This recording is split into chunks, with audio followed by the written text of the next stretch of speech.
Solar energy harvesting is the application of photovoltaic technology to capture ambient illumination and convert it into electrical energy.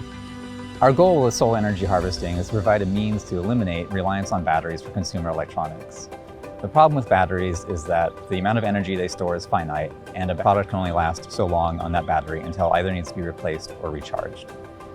Ambient photonics PV cell technology enables the capturing of ambient illumination, converting to electrical energy, and delivering power every day through the lifetime of the product. Since ambient illumination provides a consistent source of power that can be used either to replace batteries entirely or extend battery life, it also provides the capacity to enable entirely new applications, such as no longer just a security sensor, but a security sensor with machine learning involved, or to enable new features, such as person detection in a video doorbell.